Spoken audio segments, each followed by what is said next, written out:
the instinct of curiosity lives in a child, it's inherent in a child.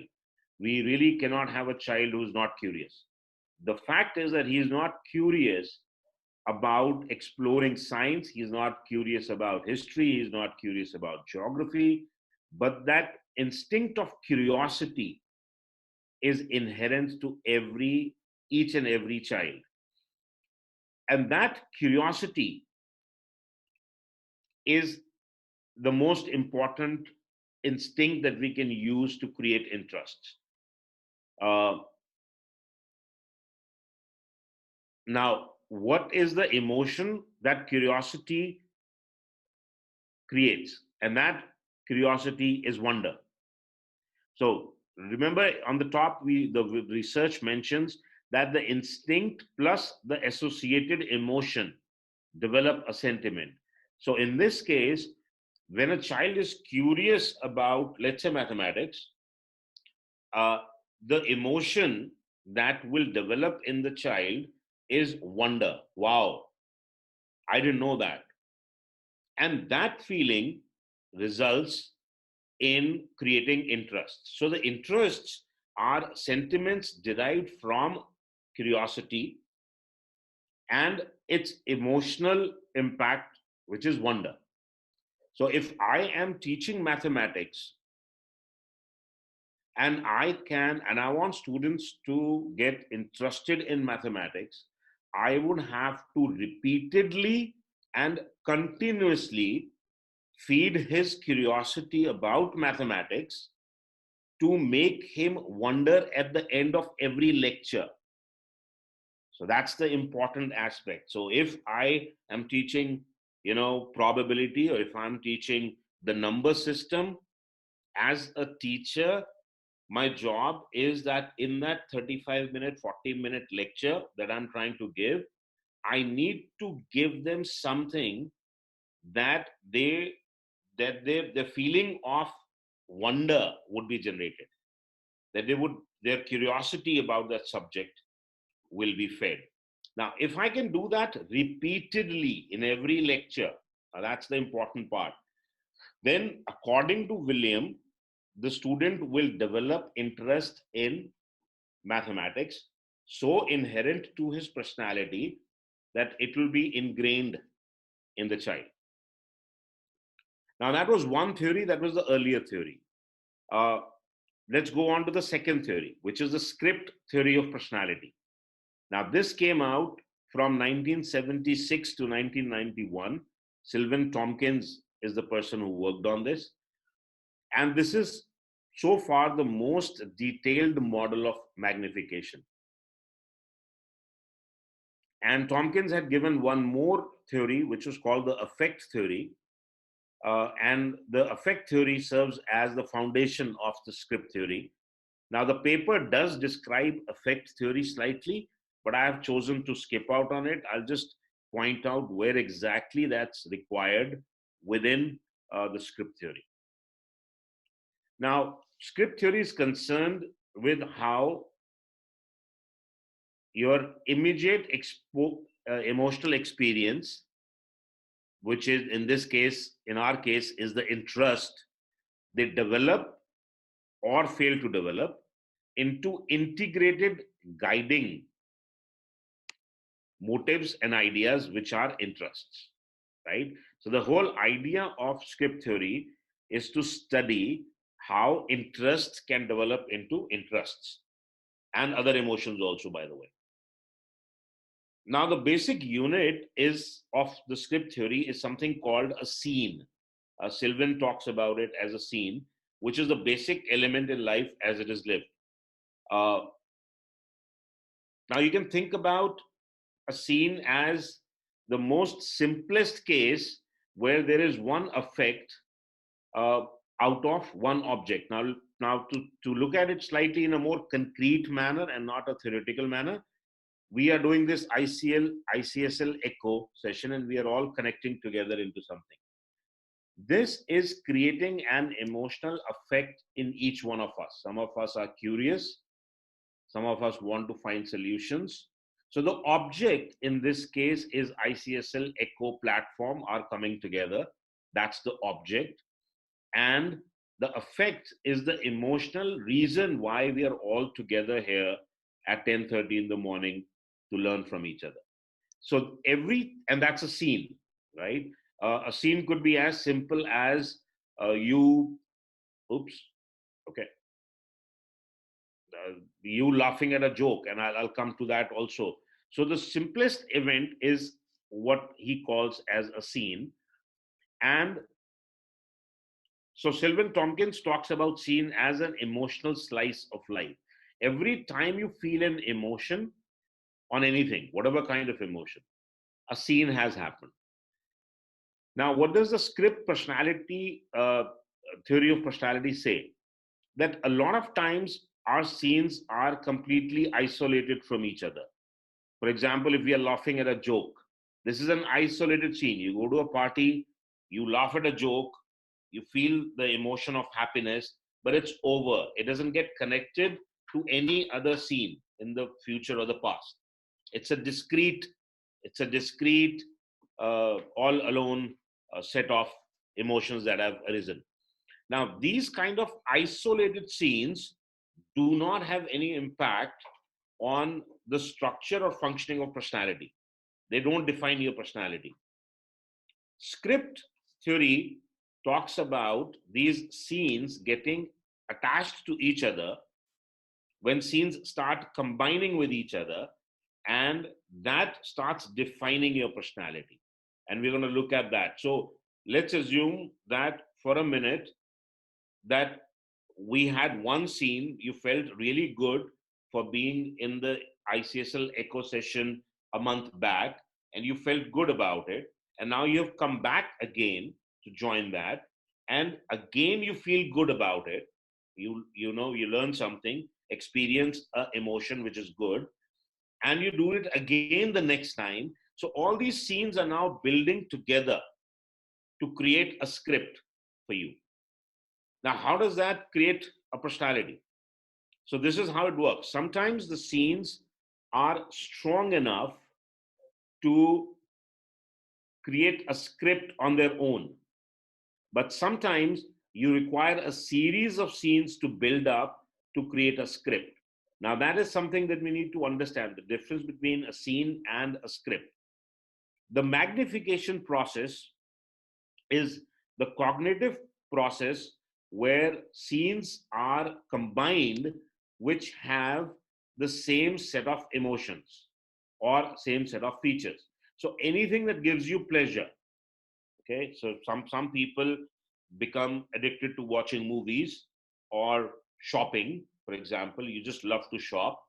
Every time you go shopping, you may feel a sense of happiness. There is an emotion that comes to you, just the fact that you're spending money to buy something. There is an emotion that comes into you, and all these emotions start building up together to create a notion in you that shopping is a pleasurable exercise. And therefore, wherever you are, you would want to seek pleasure. And every time you want to seek pleasure, you would go to a mall or you would go shopping. So that is how scenes start getting attached to each other. There are people who are scared of dogs. They don't become scared of dogs immediately. There are scenes that have happened where they have experienced a negative emotion related to a dog. And these negative, sometimes one instance is so powerful that you were attacked by a dog once. The level of fear that you experienced in that entire episode is so strong that from that day onwards, you start fearing dogs. And the script develops that dogs are dangerous. So sometimes it's just one scene, and sometimes there is a combination of scenes that is required.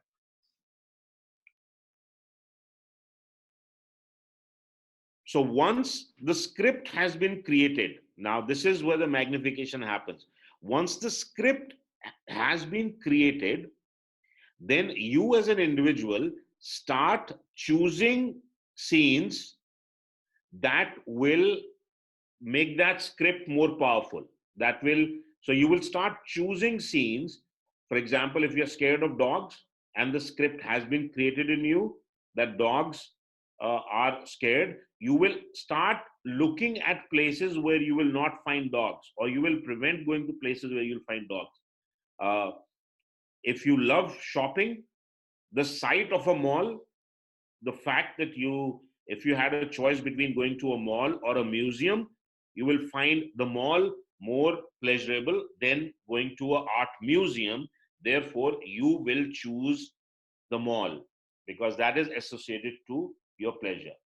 Now, why is this important? Because that is exactly how our students would behave. But since I've talked about fear and the pleasure of shopping, let me also say that positive and negative emotions are they are developed in a very, very different way as per the research in 1984 by Carlson. So positive effects, they are magnified through recognition and construction of variance. Scenes are connected because they represent small deviations on a core theme or idea.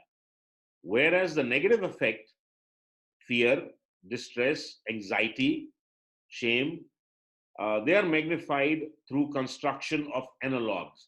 So what does that really mean? Suppose you have a particular teacher and a student fears that teacher. Now, every time the teacher is coming into the class, there is a sense of fear that is created in the child.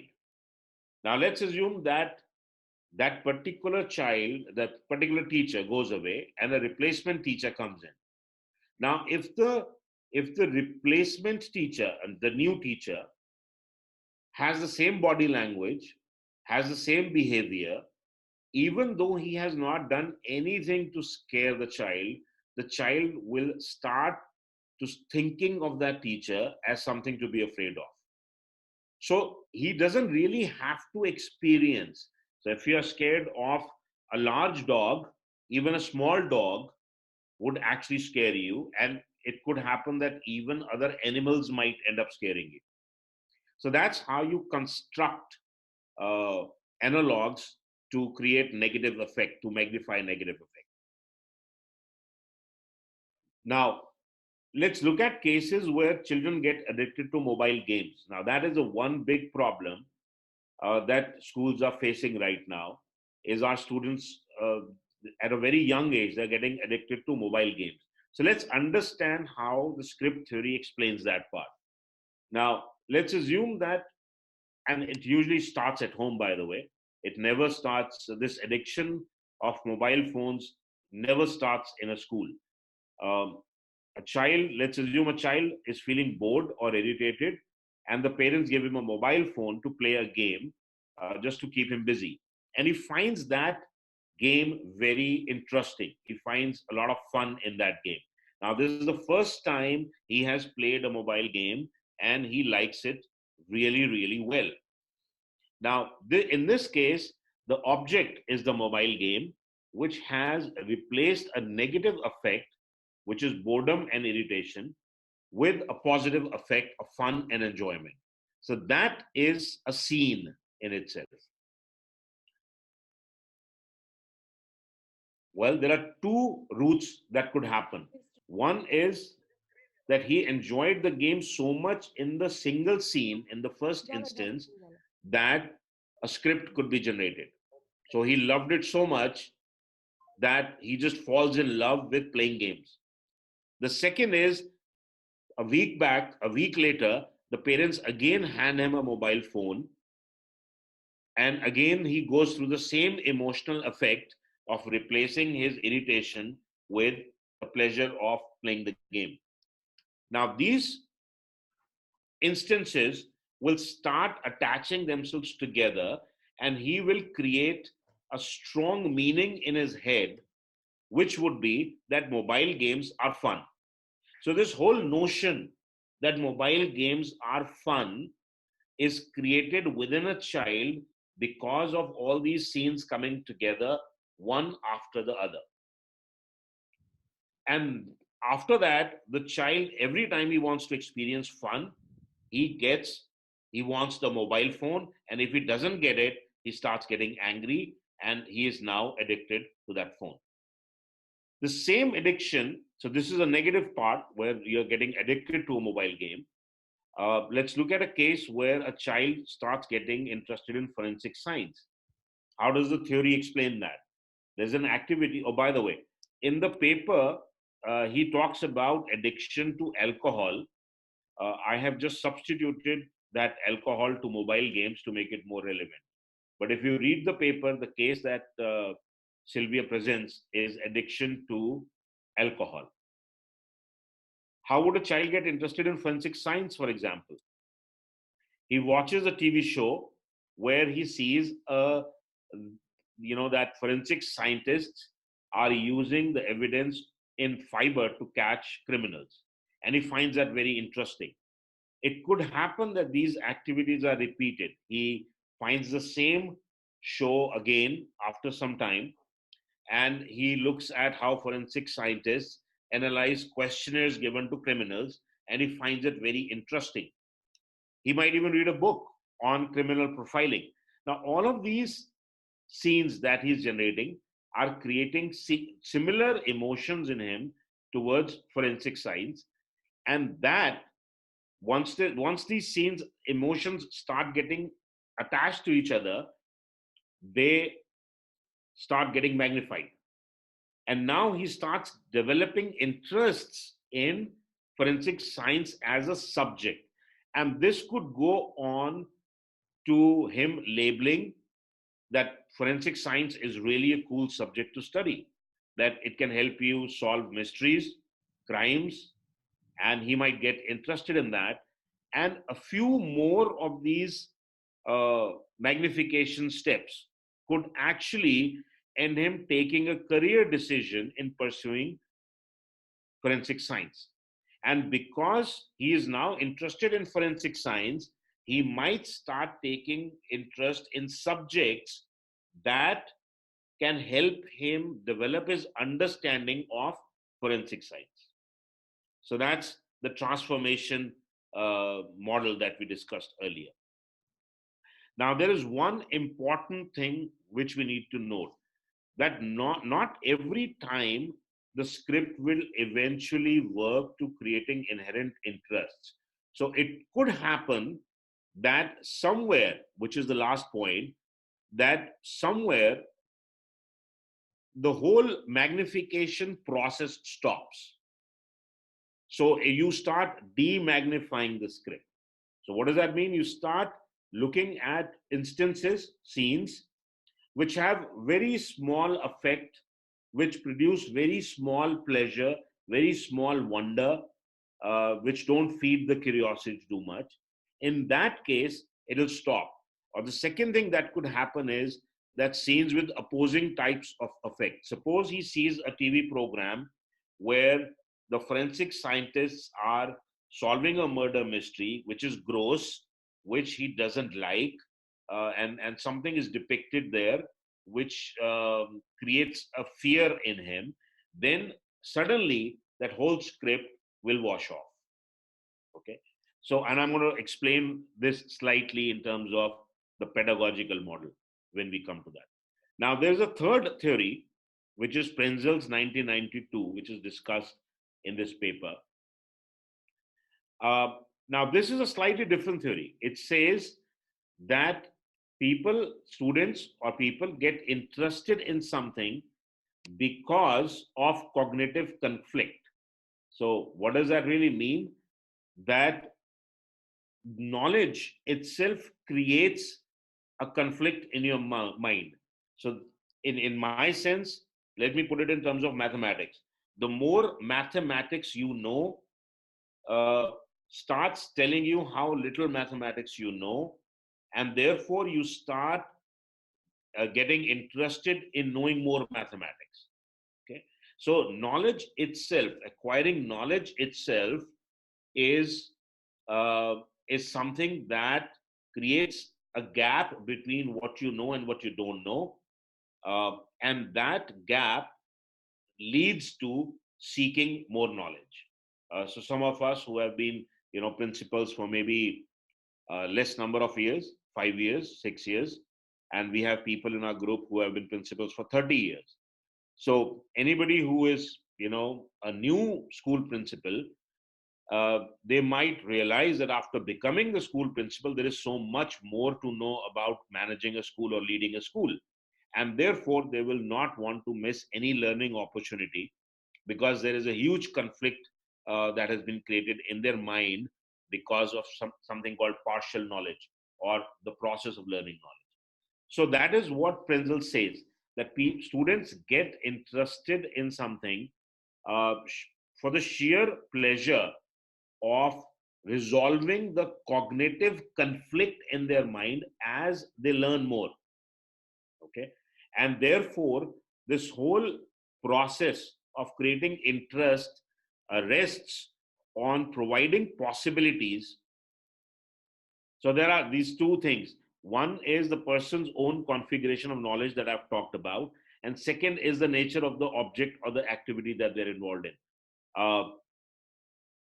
Now,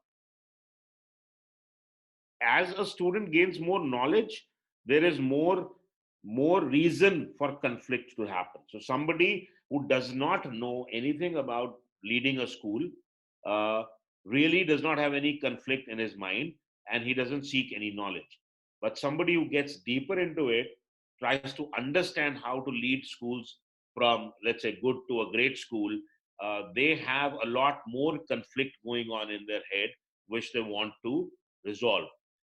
The second is, we are always more interested uh, in getting involved with larger areas of knowledge than very specific one. So, for example, the second example here, which is modern art. So, modern art. If I get a child interested in modern art, there is a lot more opportunity for novelty, for complexity, um, for cognitive conflict than a specific art paper. So if I turn it the other way around, let's look at mathematics. If I wanted to just get students interested in natural numbers, it will be very difficult. But if I wanted students to get interested in mathematics, there is a lot of scope for me to create the cognitive conflict. So we have to look at the larger picture and not just very small micro pictures. And one of the things that works really well in such situations is something called rich tasks. These are tasks which have low entry and high ceiling for mastery, and they work more like magic tricks. You can't really become a super magician. You just keep developing as a magician or a mathematician.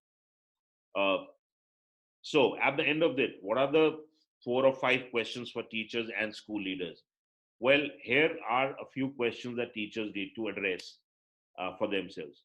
What about them and their teaching style will interest students? Now, that's a very important question.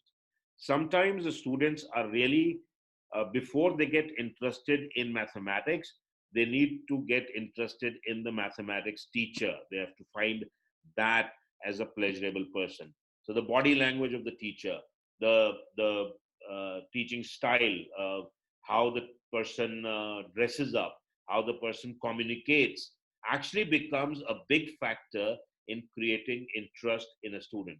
A teacher who is always stiff, does not relate to students, would actually create negative emotions in a student. And therefore, even if that person is a great mathematics teacher, he will not be able to generate interest of the child in mathematics. So that's one thing. The second aspect is, what about this subject will a topic find, will a student find interesting? So remember, if you want to generate interest, you have to feed their curiosity. So you have to know, what do they want to know. A lot of times we as teachers focus too much on curriculum or the content or the textbook telling us what students should know, and that misses out the entire aspect of touching the curiosity of the child. So if I wanted to really start a good mathematics lesson, I would actually go in and ask them, what is it about mathematics that they would want to know? What makes them curious about mathematics? At least I want to understand from them where is their curiosity level. If I do not find the right curiosity level, I need to introduce them to certain aspects of mathematics that they find curious enough to get involved in. So that curiosity needs to be either discovered in terms of what is the existing curiosity of a child, or the second aspect is what is it that I can make the child curious about in a particular subject. Why would somebody be interested or curious about learning history? The history teacher needs to answer that question before starting to teach that. How will you ensure that in every lecture, now remember that is the important part, every lesson plan, every lecture needs to build on creating wonder, addressing the curiosity of the child. It cannot happen that I have given three lectures which are very good, and then they are followed by three lectures that are very boring, because the whole script will fall out. You will lose the child immediately. So it's important that each and every lecture, I mean, think of Amitabh Bachchan, Kaun Banega Crorepati, it's a big show, it's a great show. Now he makes sure that every episode of Kaun Banega Crorepati creates interest in the audience. And that is the reason why they come back. If he delivered three really bad episodes, can you imagine what the TRP would fall down to? And that is exactly what a teacher needs to do. Each 40-minute lesson needs to be built around curiosity of children and creating that wonder. And the most important thing, what should they not do to demagnify interest? So at one stage, we want them to be interested in mathematics. And on the second stage, I'm going to punish him for not doing the homework. Now, do you see how punishing the child for not doing homework is actually directly going to create an obstacle for us to be able to create interests in students in mathematics? So any aspect, punishing them, maybe shaming them for the marks they have gotten, anything negative that is happening in the classroom, any negative emotion in a mathematics or a history classroom, uh, reprimanding them for late homeworks, no homework, um, not doing well in class, not learning, not doing this, not doing that, it's going to demagnify their interest level in a particular subject. As school leaders, uh, first role is your role is to make teachers interesting people, because they might have the best knowledge of the world, but if they cannot relate, if they're not considered as interesting people, they will not be able to create interest in students. And you need to work on their personality. You need to actually tell them how to dress up, how to talk, how to walk, how to behave. Because I know sometimes we just let teachers be who they are, and that could really damage students. So it's not about freedom, it's about damaging students. You need to enable teachers to develop interesting teaching styles, build in some sense of humor, build in jokes, build in stories. So you can't go there and start teaching organic chemistry in a very mundane manner without relating it to anything that the child is curious about. So your teaching style plays a very big part. Big aspect, all lesson plans must have activities that generate interest, and you need to identify that very carefully, that what is it about this lesson plan. So once, if I get a lesson plan, I would ask the teacher, what is it in this lesson plan that your kids will be interested in, will find interesting? Are we just transmitting knowledge? Are we satisfying their curiosity levels? We need to use various resources. uh, there are some resources that teachers cannot use. They can only lecture, they can take some models in the classroom, but even the walls of the school, even the school garden can actually create interest in mathematics. So we need to use all the possible resources to generate that interest. And we are going to be looking at how to generate interest for English when Sanjay presents the case study. And I think these are some of the things that we might want to look at. And secondly, discourage activities that demagnify interest. So that is what school leaders need to look at.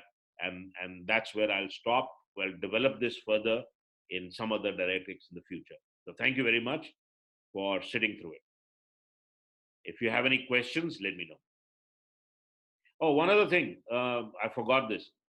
After the lecture, it's a very good idea to take feedback from students. Just create these small strips where they can write on the date, subject, period. There could be a small box. Um I don't know if you can see the box. There could be a small box like this, which could say lecture feedback. And all they need to do is put this script, mark it, and put it here.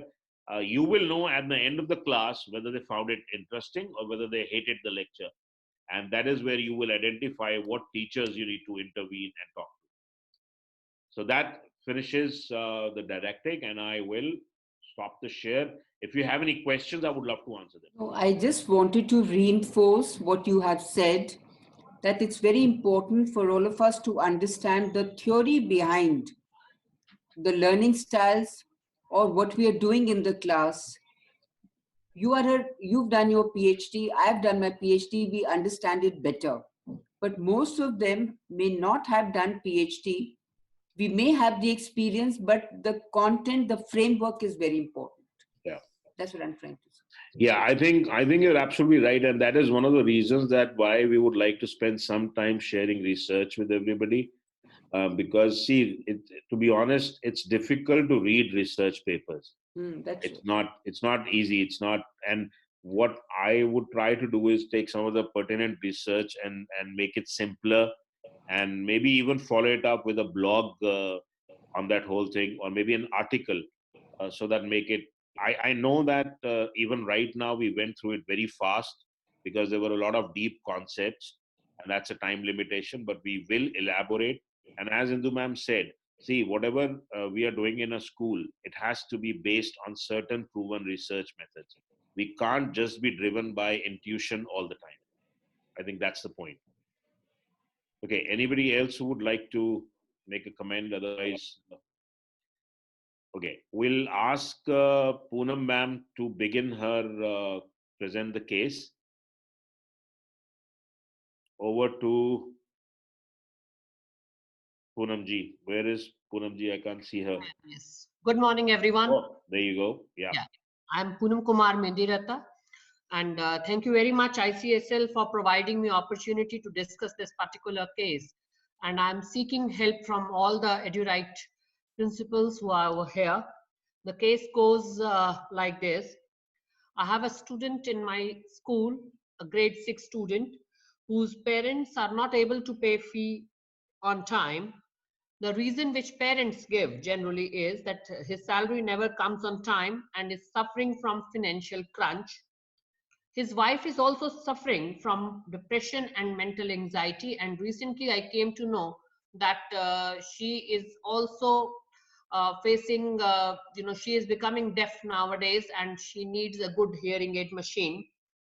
The child hardly attends the school, and the child stays in the adjoining society. My school is in such area which is surrounded by a number of residential complexes. The girl child is supposed to take care of ailing mother all the time. I was trying to support the child from past 3 years as she comes on and off to the school. So as a school, we were offering her help in the form of providing lectures, notes, whatever work was done, sending a click of that through WhatsApp. And if I talk about child is very obedient and sincere and is suffering, I believe, because of both the parents.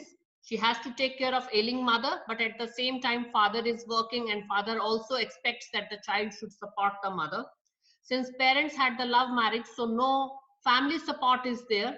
Both the families, maternal as well as paternal parents, do not turn up and they do not provide any kind of help. Parents' expectations are a lot. Father needs everything to be sent online so that the child can study at home. But since the class is growing, we have taken the child in grade 3. Now the child is in grade 6. So the child's results are going down from average to bad. When the child comes to school, the child comes on and off, I should say, maybe in 1 month or in 2 months for 2 days. And after that, again, the child stops coming to the school. Kids also at times bully that child, or they keep on asking about why are you not coming to the school and why are you asking help in the form of providing notes on WhatsApp. So it becomes difficult for school as well as her peers to share the work on regular basis through online work. I have called parents quite a good number of times, listened to them, tried to help mother by allowing her to come in the come and sit in the school library so that she should read literature. She should keep herself busy. The mother has been, the fee, I have tried to convert it into monthly installments. So on the basis of empathy, I do want to help the family so that they should not take it as a problem. But since our school is in the residential complex of other societies, if I help one parent, quite a good number of other parents also expect the similar kind of help. Nanak Dukhiya Sab Sansar, everyone is into one or the other problem.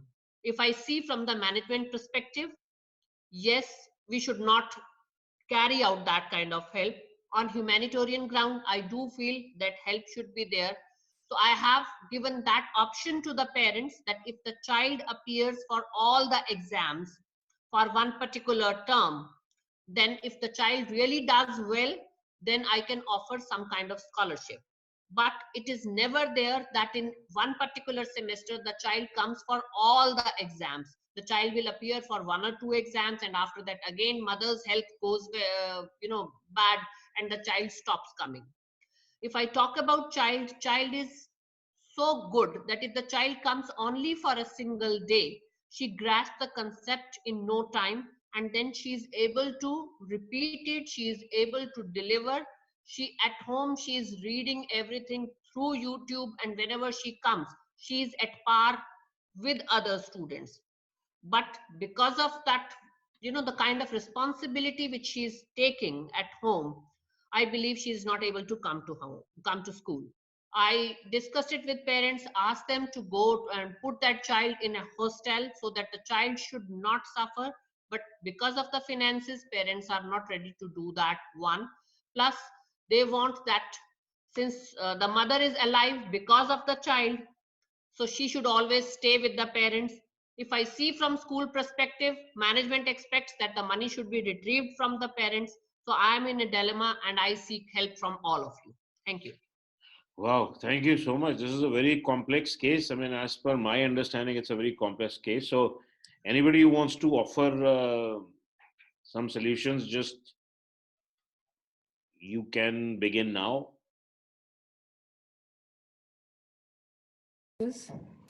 Yes, Indu ma'am, please go ahead.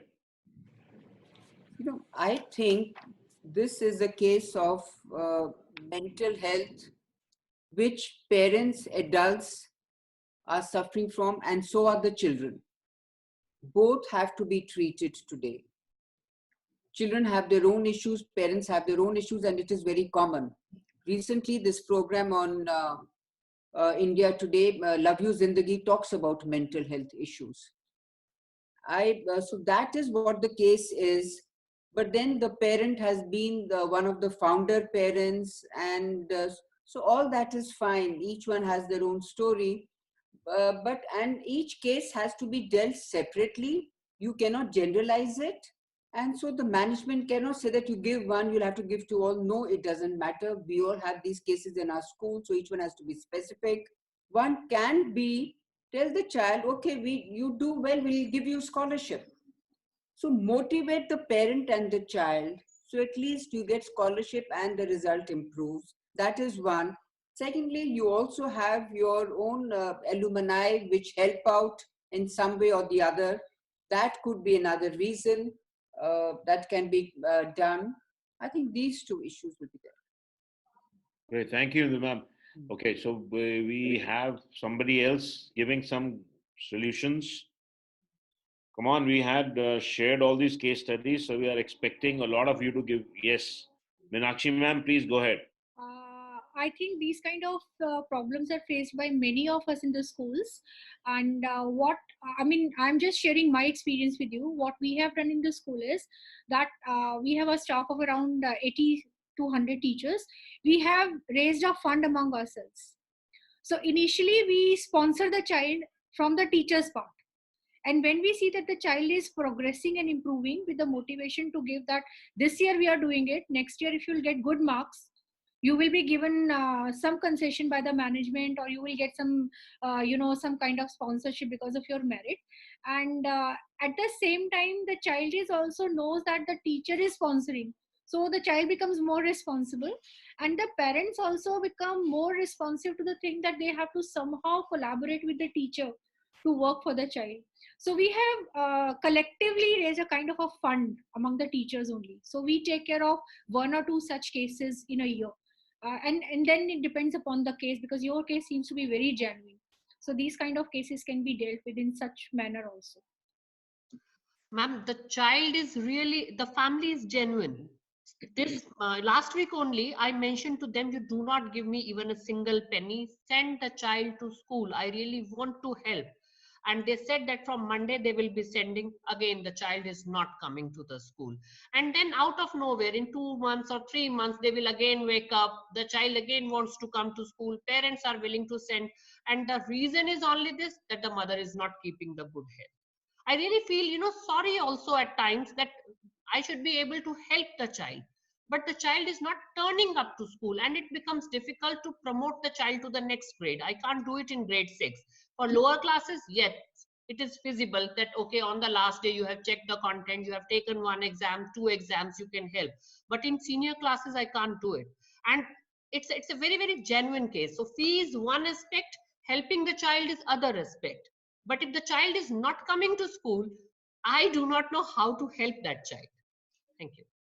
So for that, you have to counsel the parent. There is no other way, unless and until we can't reach the home. But the thing is that we can reach the parent and make them understand. You have to sit with them. You have to make them understand. Spend some time. And I think rather than a principal, at time this thing is better being done by the teacher, because they are interacting with the teacher or the class teacher or any of the particular subject teacher whom they can rely on and share. Maybe there is some other problem behind that. It is not only because of the mother's health. Maybe there would be some other problem. So it's better if any of the teacher goes to, because talking everything to the principal, there are certain inhibitions. When they come to the office, they are already under the pressure that they're going to talk to the principal. And if the family is decent, they would not like to tell you transparently what exactly they are going through. So maybe one of the teacher or maybe the school counselor can just go down to their level and talk to them and counsel them that rest of the things school will take care. You just start sending your child regularly. So I think that could be the only way, because you can't reach their home. That's the problem. So let me get Puneetji inside. So you want to say something, Puneetji? I saw your hand. Is it audible? Yeah. Yeah, it's audible. All right. Reaching out the family at home is not possible, madam. You are saying, Dr. Meenakshi Gupta.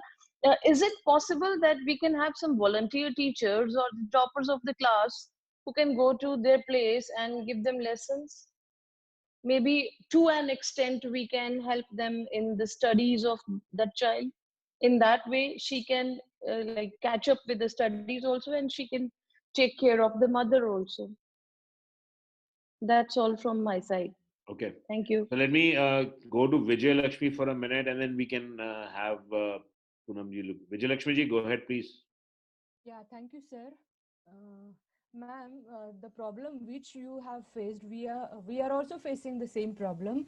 But what solution I found out is we have created a small group called Smile, and through Smile, actually, we try to reach up to various people in society, not only our own parents, but outside, like Rotary clubs are there and different organizations are there. So we send those issues to those people, and now I got 6 such people who have taken responsibility of my such students whose parents are not able to pay the fees, having different problems. So you can also start some organization like this, which is in the school itself and for the school students only, where actually people adopt students financially to complete their education. Now in some cases, like one of my students' mother was really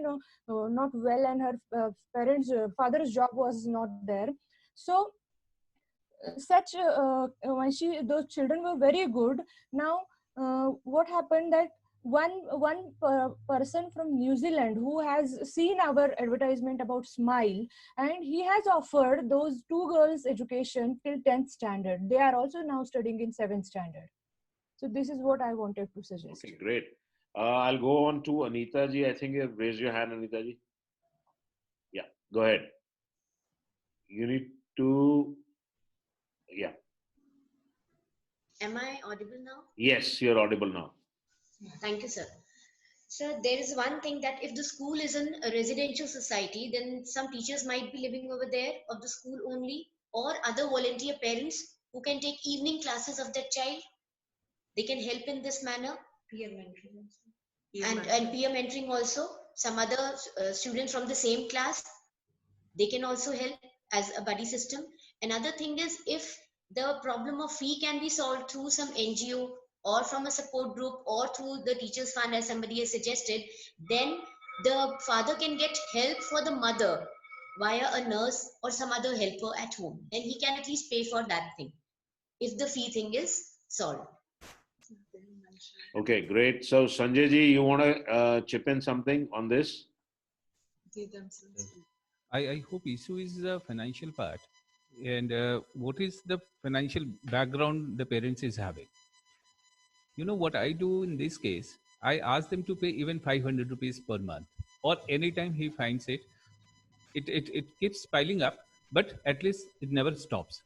His parents has stopped paying or paying in a small amount. Poonam madam? No, he has stopped paying. Stop paying.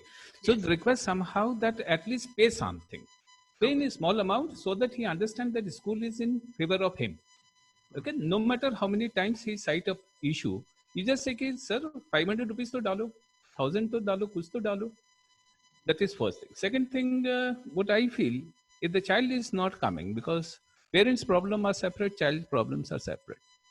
What I feel that even a teacher or 2 senior students can visit once in a month just to interact and say that we are with you. Okay, your problem will end someday. Okay, don't stop coming to school. Okay, if you are not coming, I will come and teach you. So 1 or 2 student volunteer or teacher volunteer you can find, have information from neighborhood that what she is doing when she is not coming to school. Is he really caring, or it is just a mental setup of parents that she should not go to school? So this will help you to understand the child issue and let him do for some more period, like he says in class 6. So class 6 he can pass with help of assignments, with the question answers, or the little support. Thereafter, once they feel attached to you, although it is 3-4 years already passed, I hope they will come back to you. Are they having fixed salary, or how the financial working state? with the True Value now. He's working with True Value. Okay. But majority of his expenses are going in the element of his wife. And it's Right. a genuine case. That's I can see it. This time when he came, he was saying that I have to purchase a machine, a hearing aid that will cost me 60,000. Okay. I am with him. The only requirement is that child should come to school. I'm finding that difficult. If it is about paying the school fund, I myself was ready to invest in that. No problem in that. I can support a child, but that desire and that determination to send a child to school should be visible. They are in that pity situation that yes, they want to do it, and mother is genuinely not well. So Okay, ma'am. this time I advise them to send the child to hostel so that the life of the child should not be spoiled. यहाँ रहेगी तो यहाँ पर तो हमेशा ही mummy बीमार है तो बच्चे के पास कोई ना कोई, मम्मी के पास कोई होना चाहिए. Father goes to job early morning, तो बच्चा रहता है, मम्मा का ध्यान करता है. And it's a very decent family though. All right. Ma'am, is there any students of yours in the neighborhood? Yes, they are. They should be able to care, if possible? They can, but unless and until they are meeting each other, that connect is missing. So maybe something, I think some of the suggestions have been very good. For example, buddy system, can be worked where peers can help, because see, you have to understand two things. One is helping a specific case, in this case. The second also is developing the culture of the institution that we are in. Now, these kind of exceptional cases would keep on happening in every school. And we have to keep working in the realms of what our culture is and what our ethos are. To help exceptional cases, we will need to create some sort of infrastructure, whether it's volunteer teachers, whether it's a buddy system where we motivate kids to take care of them. But hopefully, so there are two different aspects. One is making them pay, and the second is making that child pursue learning. So let's discuss this more on the WhatsApp group. Let's get some more ideas. Because of shortness of time, I'll have to ask Sanjay ji to start his case study. So Sanjay ji, if you could very briefly present, because I think your problem is common to a lot of people. We would have a lot of suggestions. So if you could quickly review in 5 minutes what the case is, and then we can ask for suggestions from everyone. Over to you, Sanjay. Yeah, good morning, everyone. My case is a very common, I can say, in the schools, where students are not able to speak confidently in English, even in the high schools. Even they speaking, they are not very fluent. Students do speak in Hindi or in their mother tongue when they are communicating among themselves, and perhaps they feel more comfortable. Teachers need to remind them to follow the campus language, that is English. This is posted every prominent places, the campus language is English. Being an English medium school, as they are not eloquent in English language, so they face difficulty in understanding and expressing in various activities and subjects. Although we have the debate, we are having the public speaking, we are having the club activities, so many things we are having, but still we find that children are not that much confident as maybe in some other schools in Delhi. The fact about my place is, Ghatsila is a sub-divisional town in Jharkhand. Here, parents are not sufficiently qualified. You'll find the average qualification maybe 10+2 intermediate and so on. English speaking at home does not occur. Mostly parents' occupation is farming, small business, or job in Hindustan Copper Limited. That is the only factory here. Parents are not economically very sound. In this context, what I'm trying to say is their home condition is not such whereby the practicing English is a matter of pride. Other than school, children don't get exposure to English language. What is the impact on the student learning and achievement? I mentioned in my case study, students lack confidence. They're not able to perform well in various activities like speech competition, debate, allocation. As they are not eloquent in English, so they are not doing well in other subjects, as I was mentioning. So this is my case. I hope many schools are having such type of things. I would like to know what step I shall take so that they become more eloquent and more confident. Over to members. Okay, great. So let's see some raised hands. We already have one, Anita, right? Go ahead, Anita ji.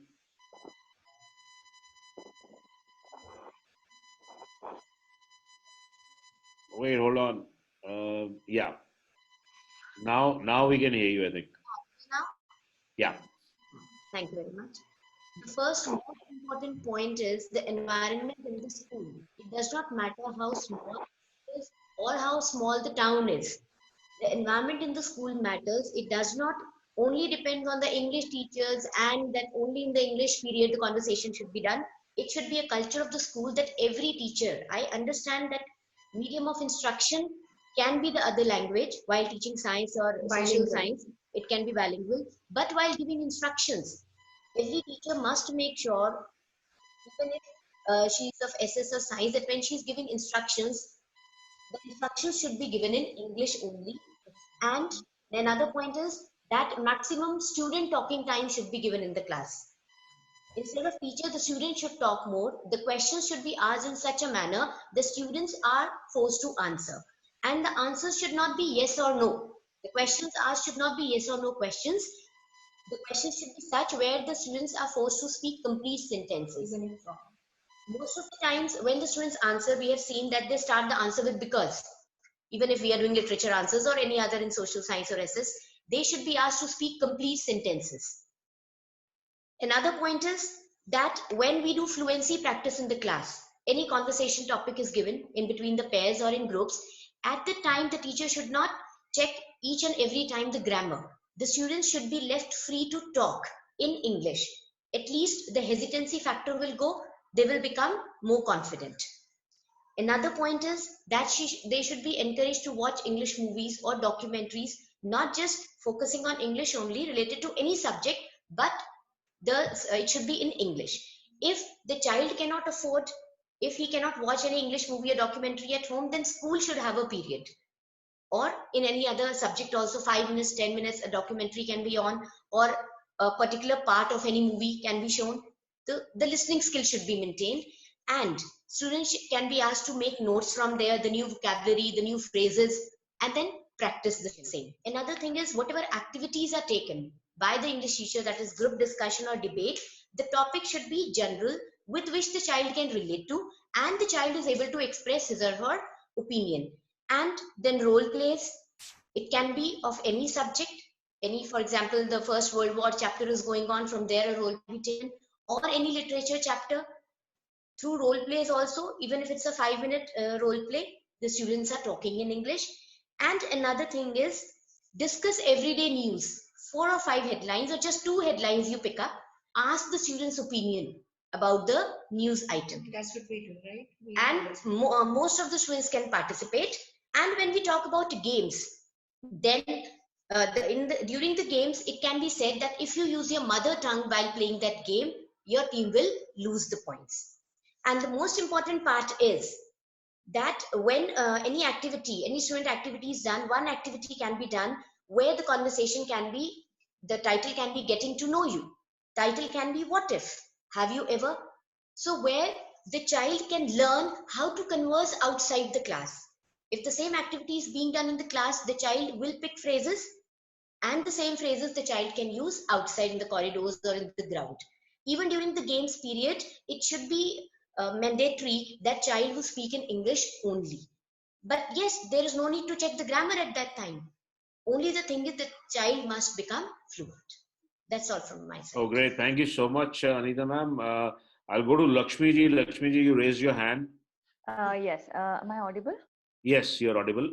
Yeah. In fact, though we are located in Bangalore, we did have similar issue with reading being one of the main challenges for students, and it did affect the academic performance of the students. So what we did was we had to develop a school development plan for that particular year. So we developed something called as reading readiness program, wherein we had trained teachers right from pre-primary to grade 2, getting trained with reading materials, aids, and with regard to the activities or with regard to the YouTube materials, and also the materials for the students to solve.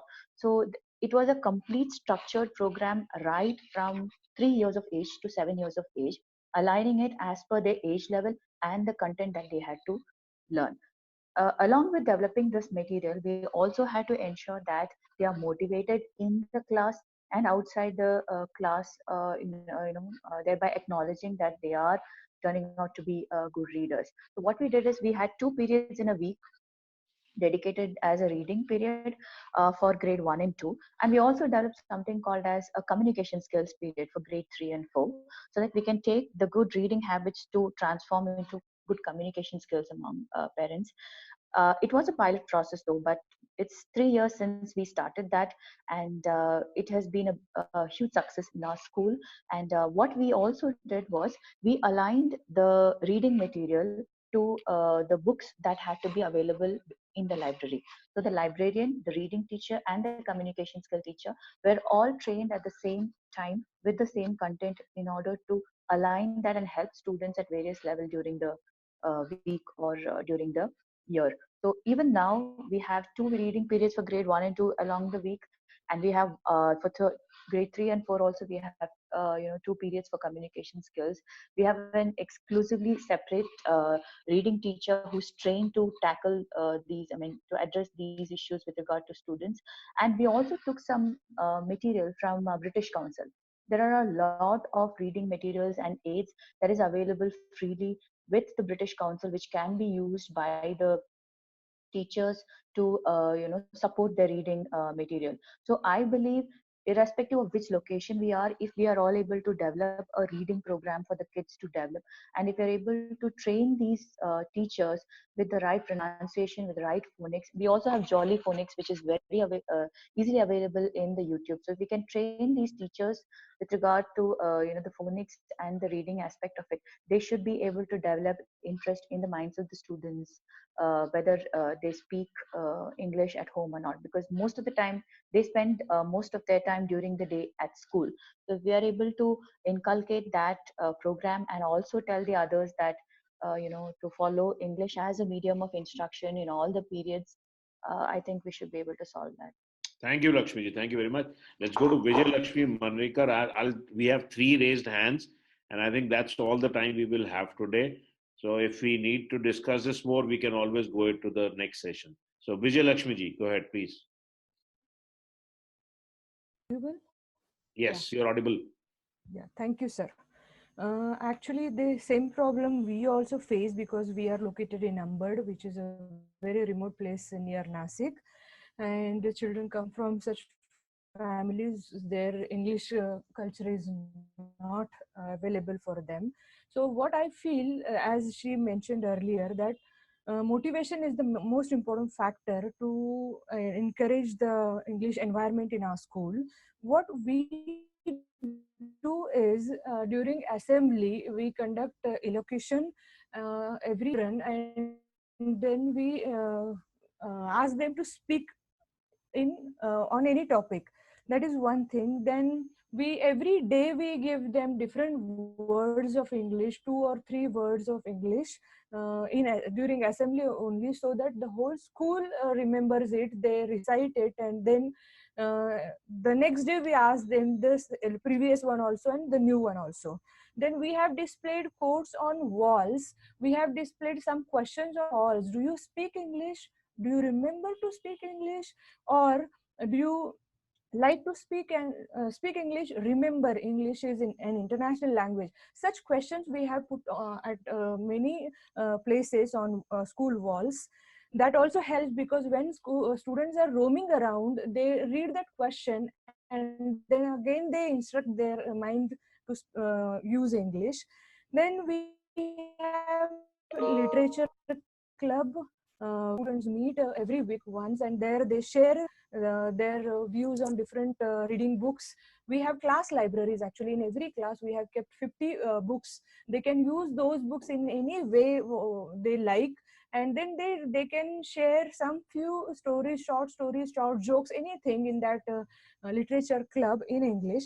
We have compulsory to all classes that whenever there will be observation, whenever there will be some guest visiting, if, the whole class has to sing a poem in English. And so that is poetic presentation in English is important.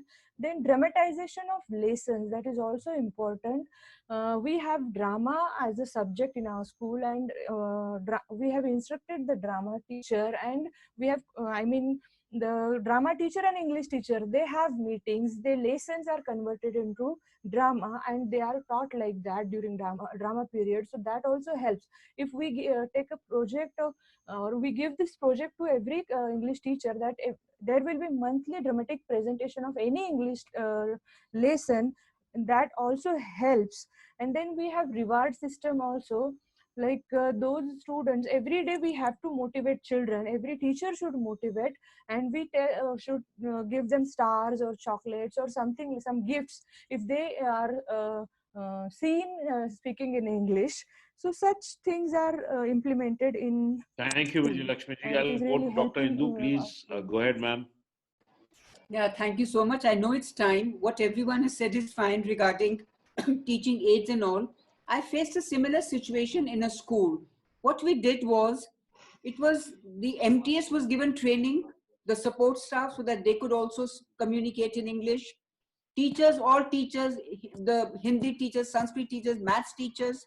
Also, most important, parents were also invited that they should encourage the children, and some kind of sessions were given to them. So I think we have to involve all stakeholders in this. Only then it is possible. And one workshop I attended sometime, I think from Oxford or somewhere. So after saying everything, what he concluded is, think in English, only then you can speak in English. Thank you. Thank you, ma'am. Dr. Meenakshi, go ahead. Wait. Yeah. Now I think, Yeah. Am I audible? yes, now. Well, first of all, I would just like to say that we cannot teach English or any language. Language is always acquired. So we need to provide that environment to the children in the school or anywhere. And secondly, my question to sir is that, are all the teachers confident and competent in speaking in English? Because unless and until we train our teachers and we give them that much of exposure to be confident, only then we can go back to the children, go down to the children. 80% are confident and Yeah. trained. 80% teachers are confident and trained. 50% of the teachers are confident, right? 80, sir. 80, okay. 80%. Okay. So then I think that environment has to be created, first of all. And secondly, as Dr. Atul has just said, that we need to create an interest. Unless and until a child is interested in something, otherwise it will become a burden for the child. Why to go? Most of the time it is a third language. English is a third language for the children in many places. First is their regional language, second is the Hindi, and then it comes to third language is English. So create an interesting environment. A lot of techniques have been told by various people, and then I think the best thing that I used in my school to inculcate is the DEAR project. That is a reading project that drop everything and read, where each and every person present in the school has to read in that particular time frame. We ring a bell in the morning, from my attendant to the office staff to the peon to the teacher to the children to the coaches, everyone reads something. So anything that interests them, for half an hour they read. And then I think a lot of language games are there just to create an interest for the language. So unless a child is interested in that, and as far as the methodologies are concerned, pedagogy is concerned, that differs from level to level. For the small kids, we have very different kind of things. For the senior ones, we have very different kind of language games, activities. I think all our teachers, language teachers, are resourceful for that.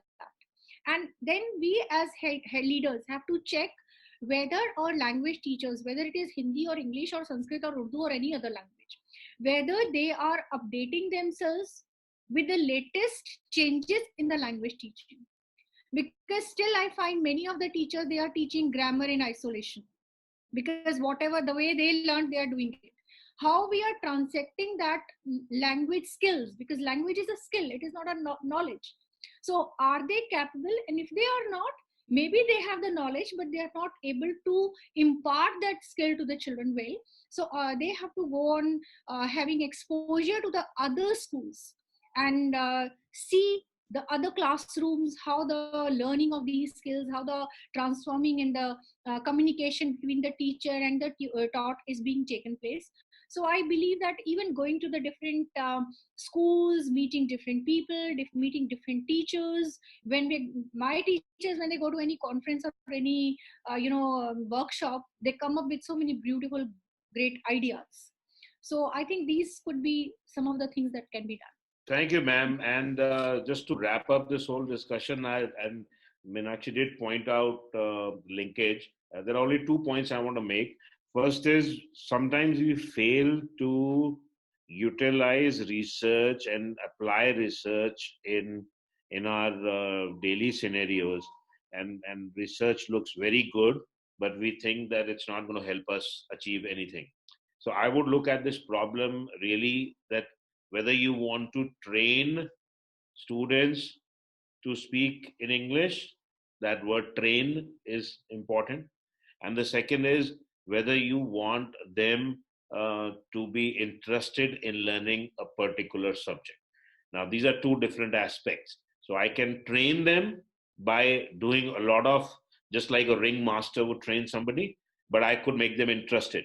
And my big question, if we really want to implement the research, is what about English would generate, would address the students' curiosity, and what would create that positive feeling of wonder, wow, and inspire them to learn English.